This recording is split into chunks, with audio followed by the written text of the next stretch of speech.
My name is Adam Scheibel. I teach at Portland Community College. I've taught at Clackamas Community College. I was a user group leader for 3 years in the Portland area.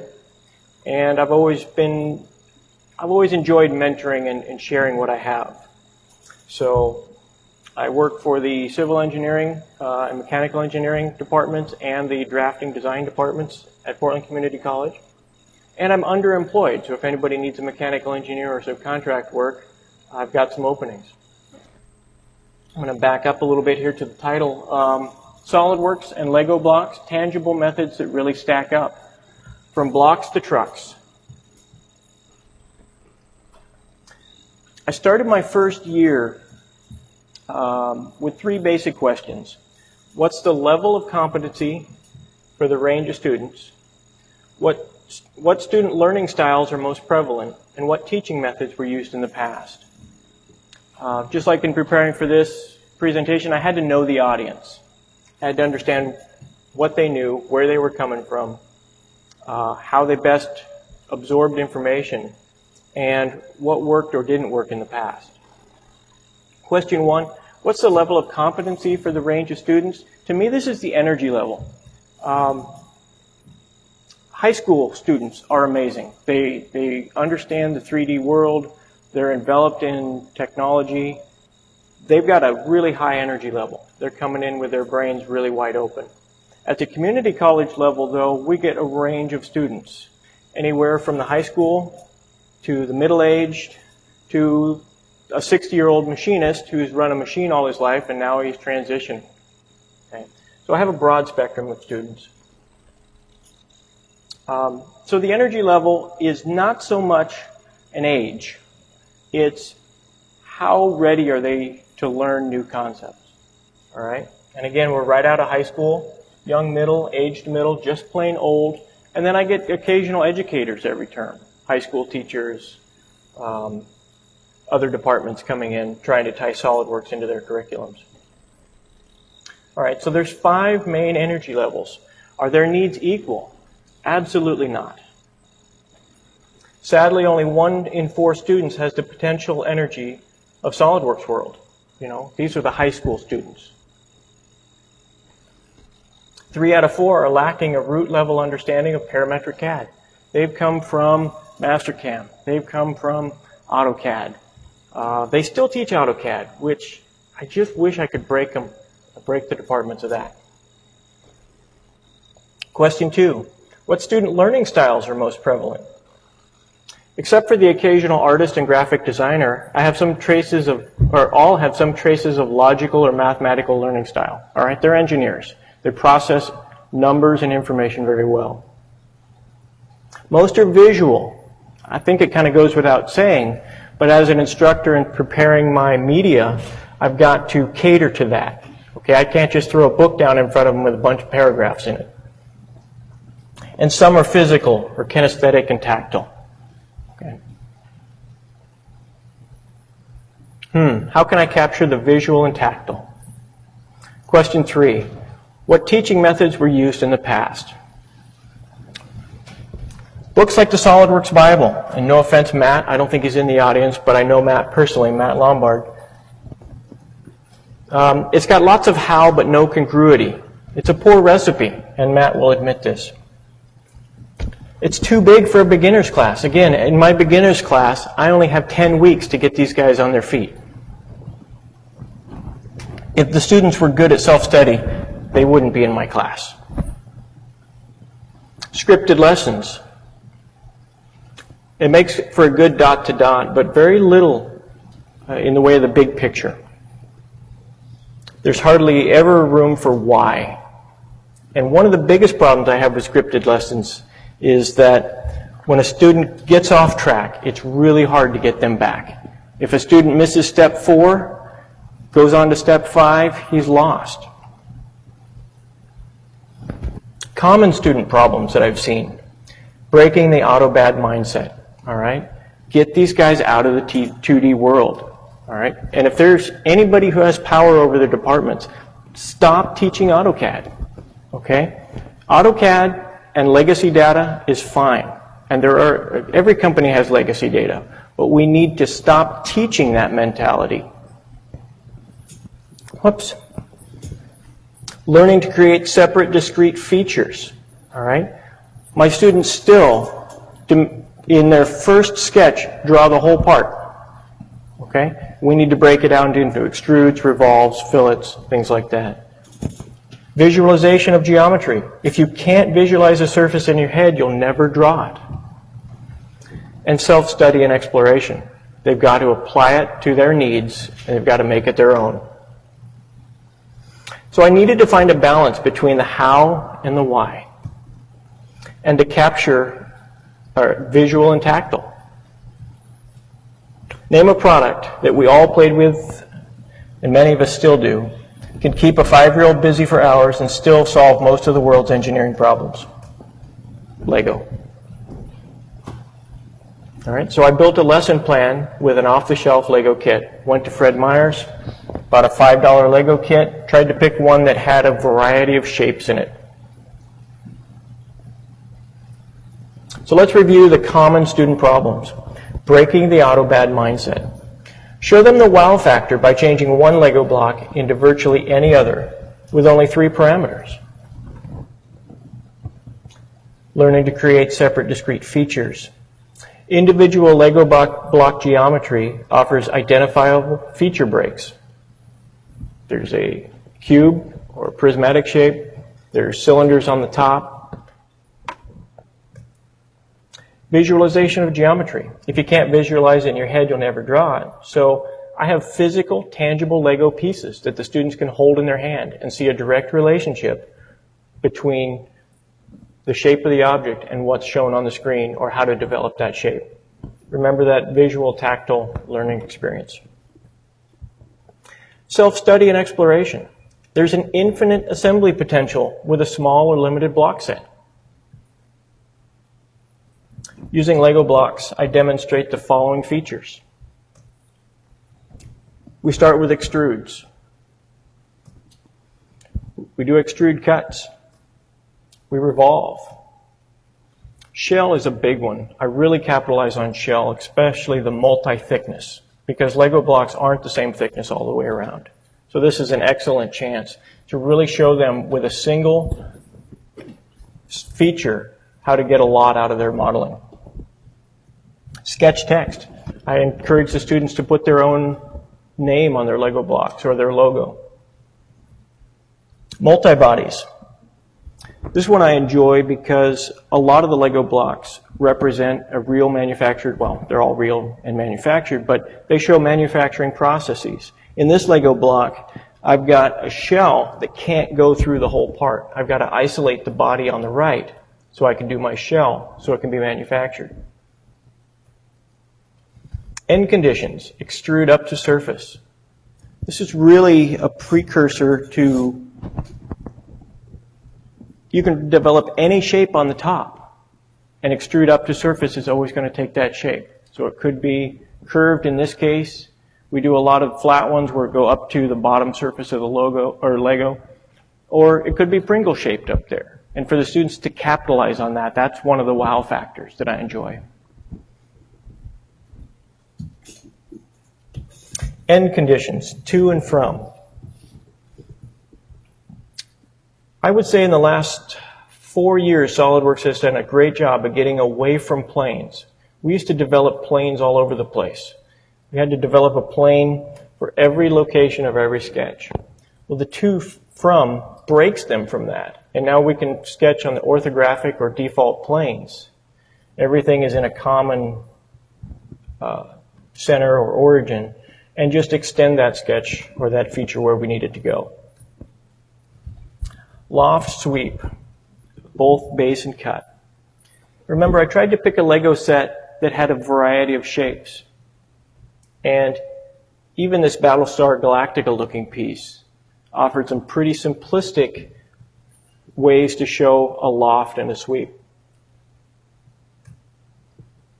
Fillets, sketch and feature fillets. I try and show the difference between the two, and I try and show them where one is applicable and where one is not. Patterns. That's what Legos are all about. Appearances. Without rendering, we can actually make lifelike models. Draft. It's a good introduction to draft. Feature order in the history tree. I don't know where history tree came from, but one of my students put it very well. He said, wait a minute, that's like the time machine. I said, absolutely, that's the time machine. Okay? So in this case, we started with the single block, and we started adding patterns, moving things around, and the students kept coming up against the pattern would be after the shell. And they would extrude, and they would add cuts, and they'd pattern until there was no tomorrow. And I said, well, hey guys, let's just take that shell and move it down below the pattern. Okay? Design table and configurations. I start with assemblies, and then I move from assemblies into where do assemblies work and where do they not work? Is there something better out there? So in this particular case, there's a little lever or antenna. We can make a design table with different angles for that lever and use it in the same assembly in different configurations. Rigid and flexible assemblies. This is one of my favorites because I always let the students fail. We draw this little turntable down there in the middle as a separate subassembly, and they drop it into their main assembly. And I wait with anticipation for the first student to raise their hand and say, it's not turning. This is an excellent opportunity to say, what do you expect to happen? We've taught you all along that SolidWorks takes whatever state this part or this assembly is and brings it into the next level. So do you expect anything different to happen? Okay, so this is a training exercise confirming what they know. Whatever state that is in, they twist the turntable and it comes through. Well, then we can capitalize on, if this is what you expect to happen, would you like to see a different result? And where can we go from there? So rigid and flexible makes for a very opportunistic learning experience. Top-down assembly modeling. All right. In this case, we have to model a snap hinge. And within the assembly, I can pattern multiple instances of the part in the different angles. And we can validate our snap hinge as we model it with top-down modeling, edit part.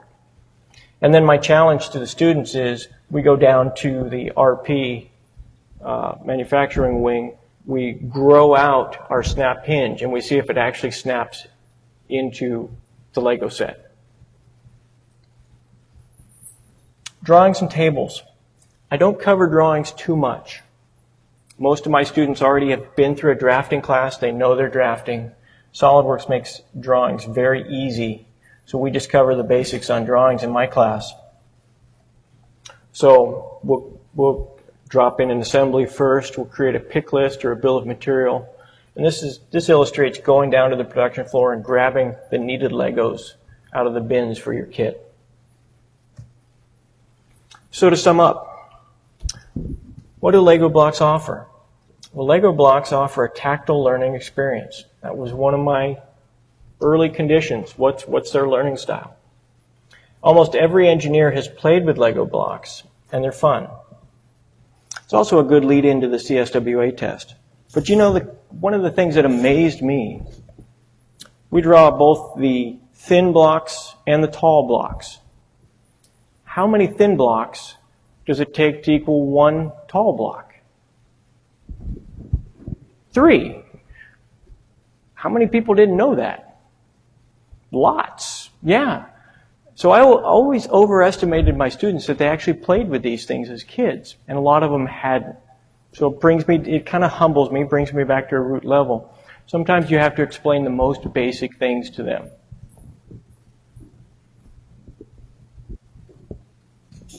And it's a good lead into the CSWA because of the patterns, because of the configurations.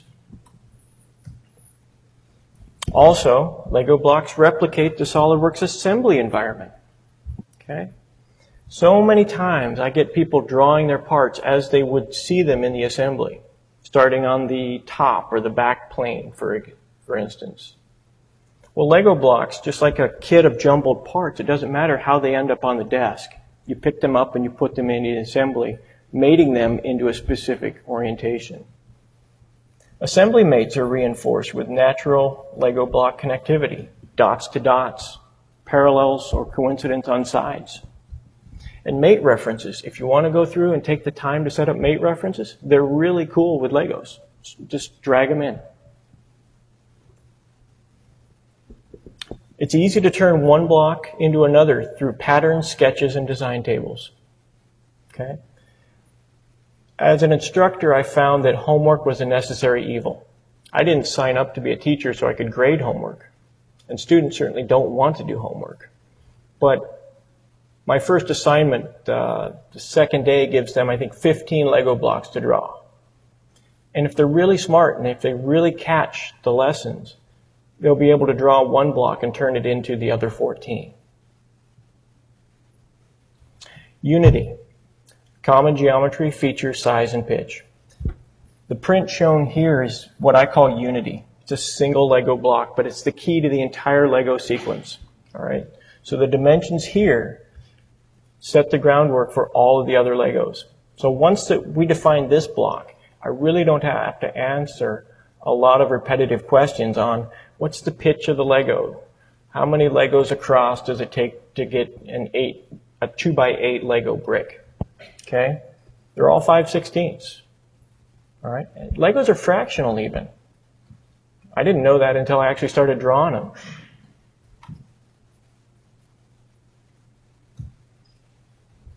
Each piece offers a different modeling concept. You can see in these kits, there's extrudes, there's revolves, there's the fancy windshield Battlestar Galactica piece. They yield unlimited creativity with a limited number of blocks. Again, when the students draw the truck, if they want to go on and they draw a digger, a forklift, or even a dune buggy, the students can draw as much as they want to draw. And you get multiple assemblies or toys from one block set. The renderings look cool and realistic too. So at the end of the course, they really have a lot of fun rendering their Lego trucks.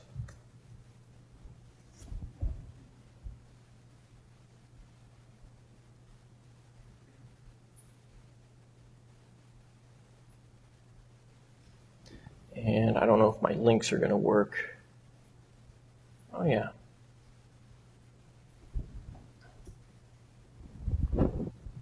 So this is some student work. They blow it apart, bring it back together.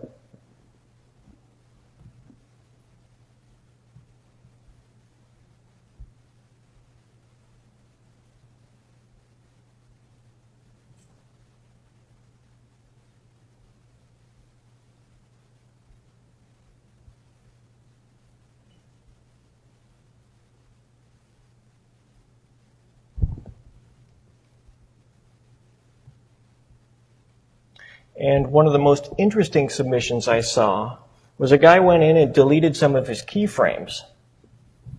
I think he did it by accident.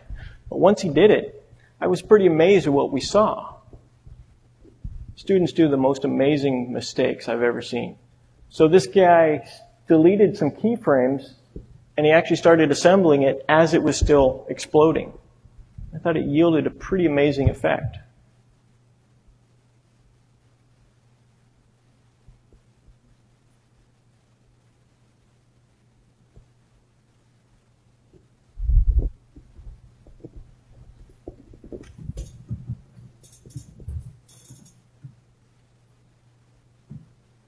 And like I started with, I really didn't know what my audience was going to be like today. So I purposely kept my PowerPoint pretty short and my pitch pretty short in case there were questions or discussions at the end. I don't even know how much time we have left. But again, this is my contact information. If you're interested in what I do or how I do it, you can contact me. This is just something I've made up over the last few years. So at this point, I can open up for questions, or you can see more of what we do and how we do it. Yeah.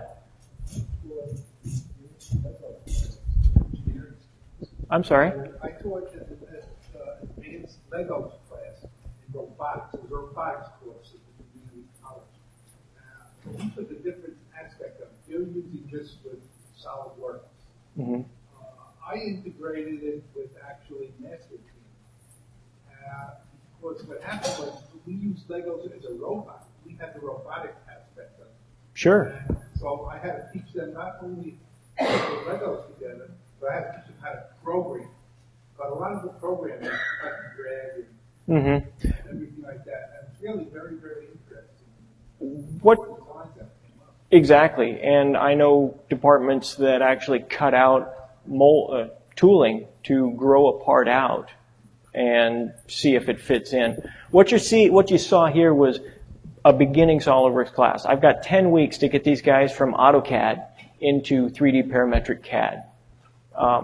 I also teach an advanced SolidWorks class, but we kind of break from the Legos and we start capturing more advanced sessions. But my audience, which I was pretty shocked to see where the floor was, my audience for the beginning class is pretty low at a community college versus a university or at a high school even, where you've got a certain set of students. Yes, over here. So you send each student out to pick a kit of their own to bring in and model? This one, Legos have a shelf life of about a year and a half. All right, so this kit is falling off the shelves, if you will.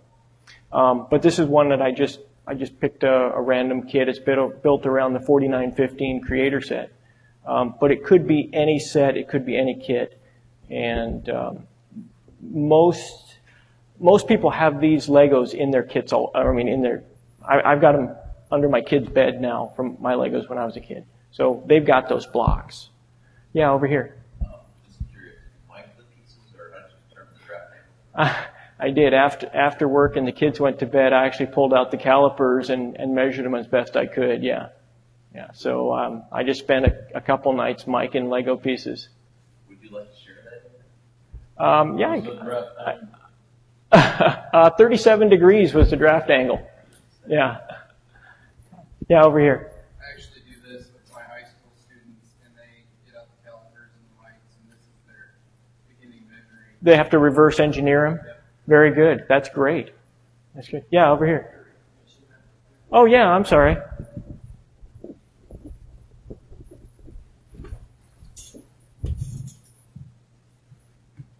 One of the things I have not mentioned is what do I do with the students that fall off the wagon? And so I've had to create a series of screencast or video podcasts, if you will. And so my lectures really consist of key ideas. We'll have a lecture slide that's what are we going to learn with this Lego block? These are the buzzwords. If you have trouble, look them up and help. Then I do a quick run through as the big idea. You know, here's the main idea. Here's what I want you to get out of this. And then I have to break it down.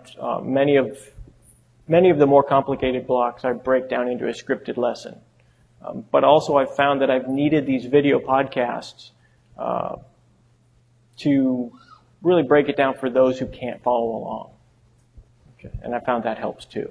Yeah, back there.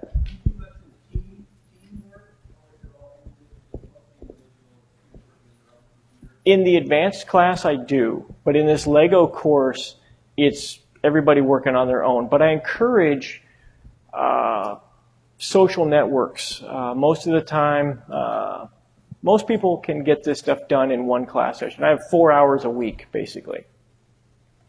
But there's always a middle group that just can't get it together. So I encourage them to form study sessions or whatnot, and they'll meet in the lab and go through it as a group. Yeah. Did that answer your question? For the advanced class, though, we do have team projects. Yeah. Anybody else?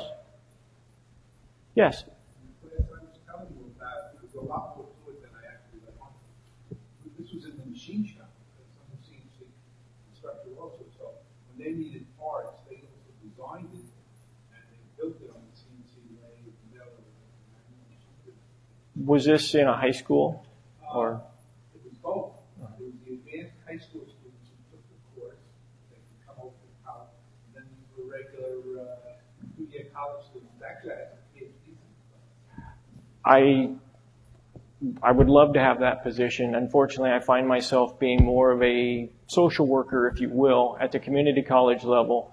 There's a lot of hand-holding. There's a lot of government programs. There's a lot of, again, if they were good at self-study, they wouldn't be in my class. Because I would imagine a lot of you guys picked up SolidWorks on your own. That's the caliber of SolidWorks world. We're here because we made it happen. The community colleges cater to those who can't get up and pull themselves along. So that's why I needed something that was tangible, that when they see the sweep of that windshield, that they can visualize a one-to-one relationship between the shape of the part and what they need to create on the screen. So actually, I commend you. I mean, that would be an awesome program. And I know instructors who do tooling and all sorts of things. I've got 40 hours with these students, and I can't, I mean, imagine how long do you guys have with your students? You know, what's that? 180 days. I get 10 days, 4 hours a week.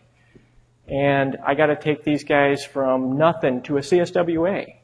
And I'd say about 25% of my students pass the CSWA. And I think in 40 hours, that's pretty good.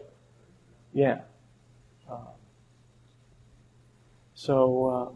You know, this is just something that I had to know my audience. I had to figure out what it took for them to get the information, and I needed to present it or to give them the tools to pull that through. Yeah, again.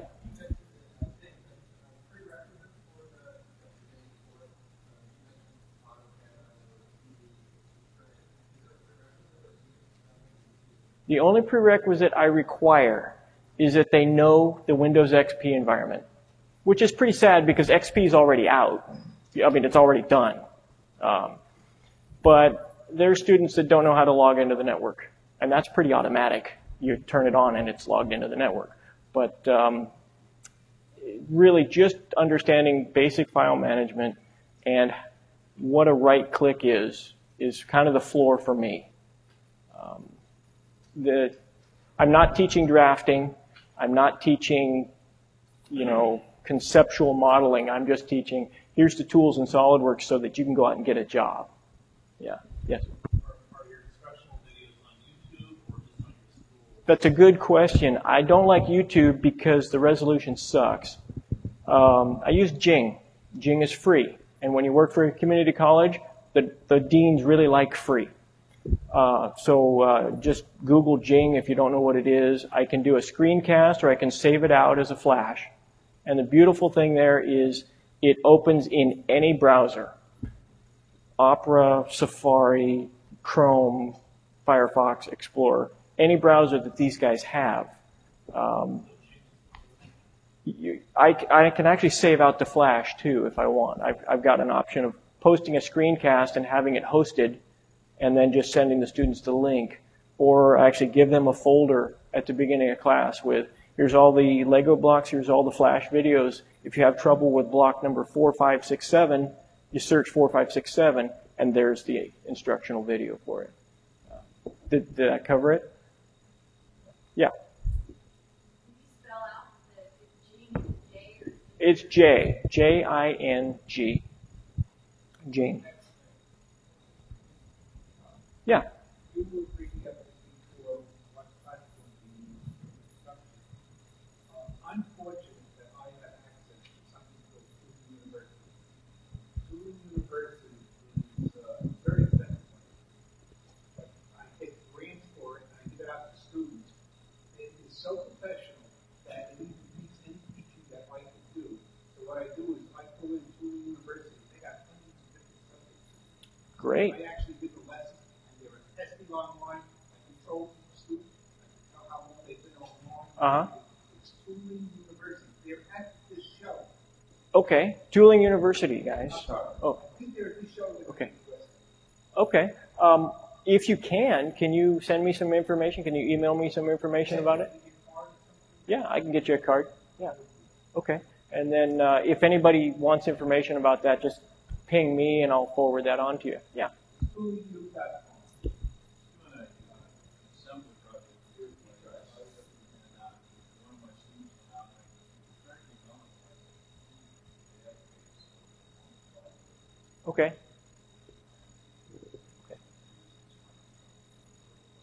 Mm-hmm. That's good to know. Yeah, and then a lot of them are out there on 3D Content Central and things like that. But I found that they're not always built to the same scale. Yeah. Anybody else?